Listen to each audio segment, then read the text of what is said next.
Well, I've got something a bit different for you today. We're going to be talking about making and shooting blanks in a cap and ball revolver. I'm Dustin and you're watching Guns of the West.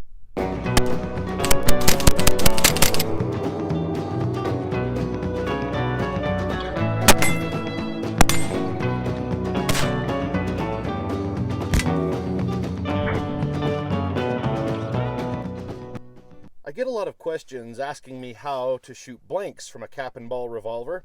So this is the latest thing I've dreamed up for gunsofttheweststore.com. It's a kit for making cap and ball revolver blanks. And what you need is the kit, you need your gunpowder, and what I'm using is the GoX 3FG, but the substitutes will work just fine whether you're using 777 or Pirate X. You also need percussion caps. I've got some Remington number 10s loaded up in the 12-star capper, and also some floral foam, which is easily and affordably available at a lot of craft stores and also online. Well, let's take a look now at how this works. First thing I'm going to do is actually remove the cylinder from my revolver because these are going to be loaded off the gun. Pull the hammer half cock and get that off. And the cylinder will go right into this little base.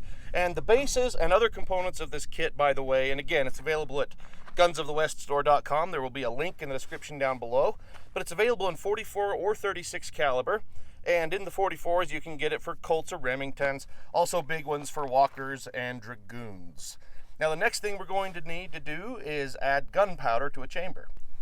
Now, the rammer in the kit has a built-in powder measure, just like the paper cartridge formers in my paper cartridge kits.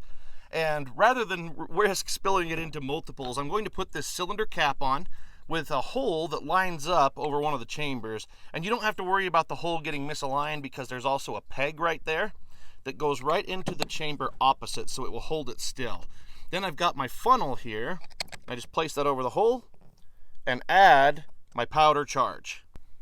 The next step is to add the floral foam. Now this is approximately an inch thick. You can buy it in an inch thick, or you can do it, I didn't, just buy large bricks of it because it's cheaper that way. And then I just cut it down to about that size. That's why you can see it's a bit rough cut here. It doesn't have to be perfect, just approximately that size. Now I'll take the funnel that I used for the powder, which is also the punch. So what I'll do is place it into the floral foam, put my finger on the opposite side to stop it, and just run it right through. And as I bring it back out, we've got a full load of floral foam there. Now at this point, I just put that over the chamber. And another importance of the cylinder cap up here is I'm not letting floral foam get down into the other chambers before they've had powder. Now I just take the rammer, push it down in, and then just press it down hard a few times to make sure that it's good and packed and sealing up the chamber. And we can move on to the next one. All right, I've gone ahead and loaded all 6 of the chambers, and the amount of powder in each chamber is 25 grains. That's what the built-in powder measure up there holds. You certainly can fit more in an 1860 Army revolver like this, but I don't recommend any more for these blanks.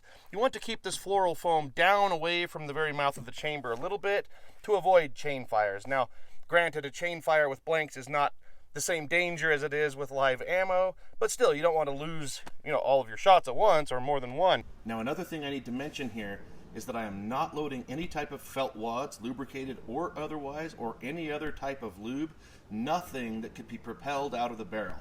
Now, when I shoot these blanks, you'll probably see some floral foam come out, but it mostly disintegrates, and whatever is left loses its momentum within just a few feet, so that's okay.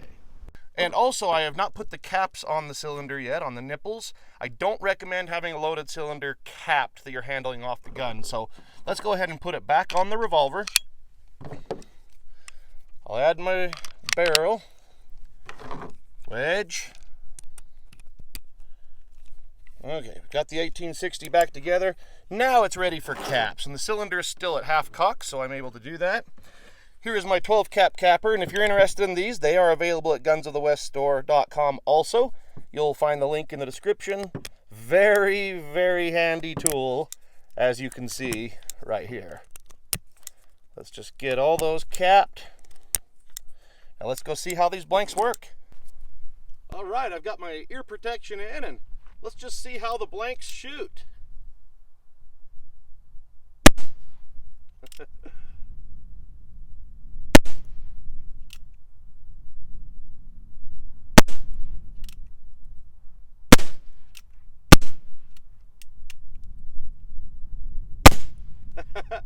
They shoot great. Now notice, there is no recoil when you're shooting blanks. If you're a reenactor and you want recoil, you need to sort of fake it in order to do that. Now there's one more thing we still need to do, and that is a splatter test to make sure that these are indeed safe. I've got a white sheet of paper hanging on a board just 15 feet away from me, and I'll just fire 3 of my blanks at it and see if any splatter happens on the paper.